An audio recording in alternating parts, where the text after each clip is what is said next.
Memang 3P ini adalah kunci ya. Jadi merupakan suatu kunci yang saling bersinergi, saling berkesinambungan.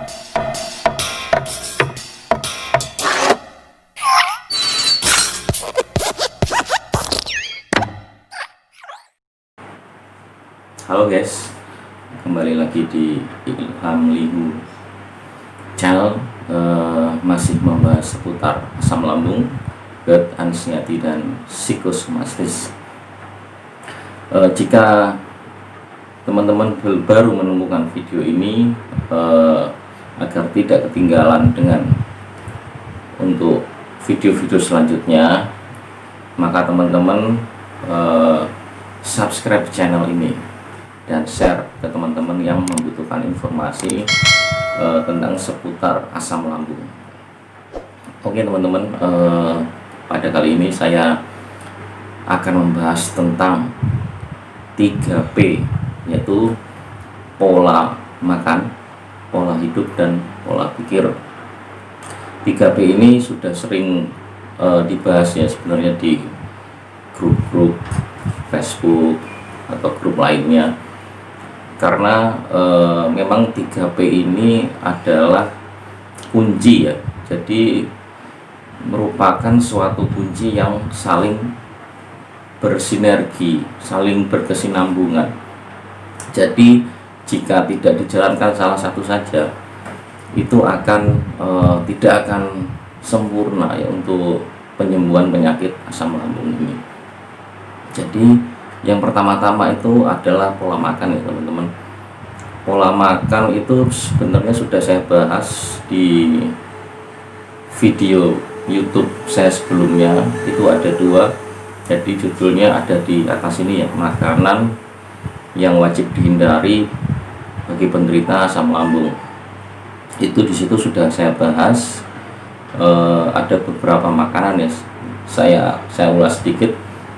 Seperti ya makanan yang bersantan, berminyak, terus makanan yang pedas, terus soda, makanan yang berbumbu tajam ya, bahkan minuman juga ada yang harus dihindari.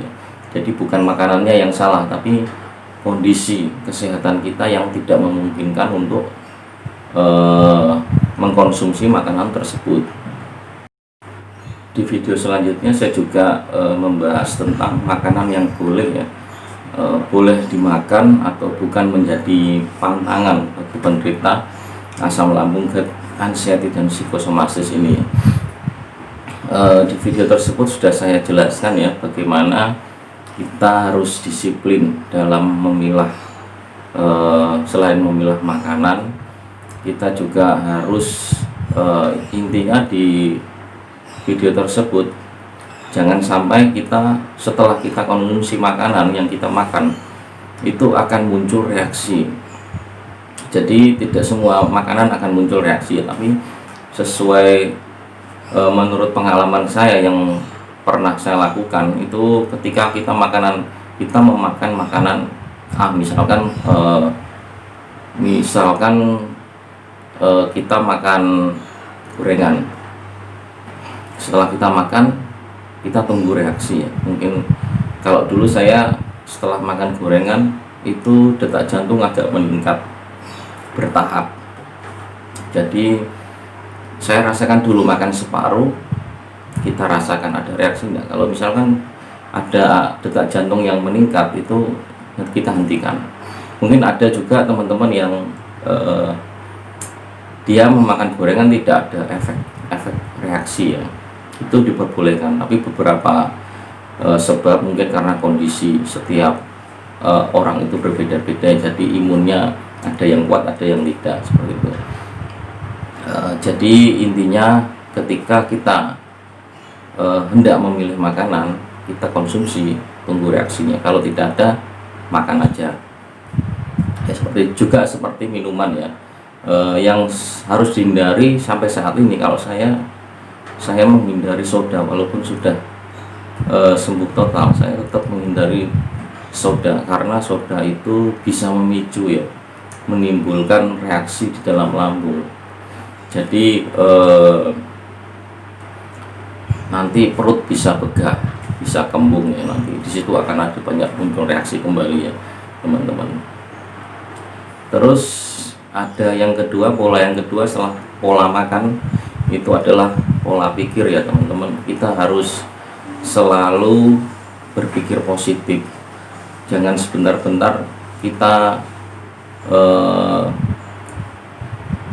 ini anu aja ya teman-teman, istilahnya kalau ada teman-teman yang curhat di media sosial, ini saat ini saya lagi kambuh sekian posisi saya di rumah sakit. Sebenarnya dengan kita memposting sesuatu tentang kelemahan, itu saya sebut sebagai kelemahan kita. Ketika kita memposting kelemahan kita, itu secara tidak sadar, secara psikologi itu kita sudah menyerah teman-teman.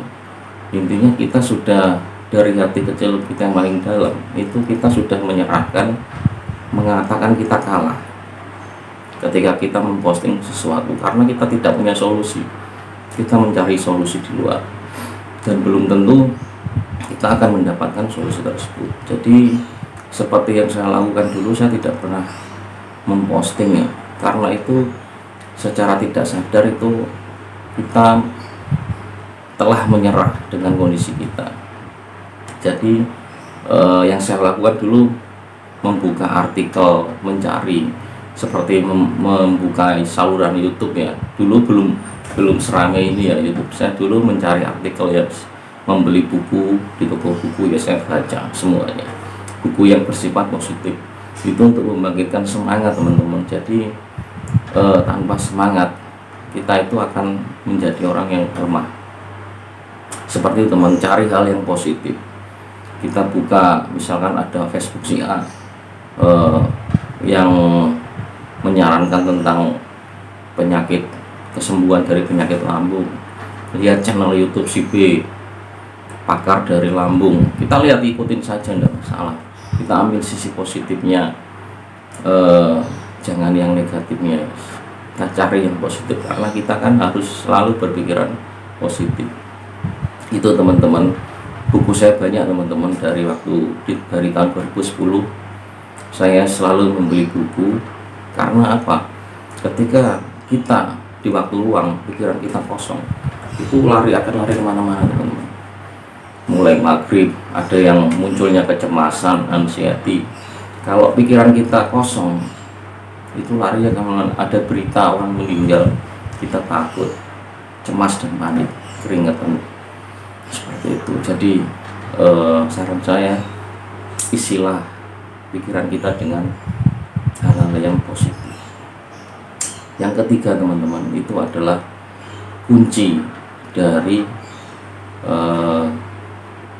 kedua pola yang saya sebutkan tadi ya, adalah pola hidup.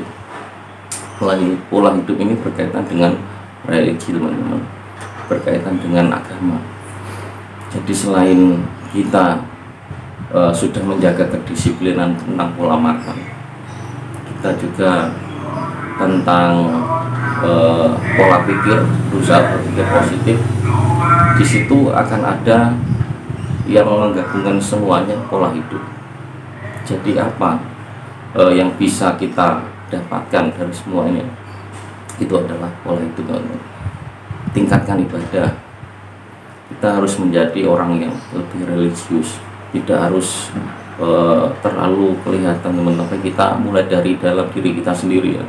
Kita harus meningkatkan ibadah teman. Dari di video saya itu sudah saya jelaskan bagaimana peranan ibadah itu dalam meningkatkan hormon-hormon. Jadi ini sangat berkesinambungan. Kalau kita perhatikan, itu ketika kita beribadah itu akan ada hormon-hormon penenang yang keluar, apalagi di malam hari ya teman-teman. Itu seperti dopamin, itu kalau kita bilang seperti morfin alami ya teman-teman, yang memberikan ketenangan di dalam otak. Juga ketika kita beribadah, hormon-hormon stres seperti hormon kortisol itu akan berkurang, karena semakin banyak hormon kortisol itu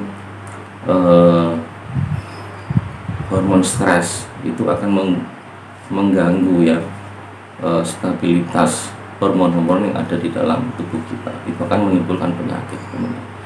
Jadi itu tadi teman-teman 3 kunci atau yang disebut 3P: pola makan, pola pikir, dan pola hidup. Teman-teman terapkan seperti itu. Oke teman-teman, mungkin itu saja yang bisa saya bagikan.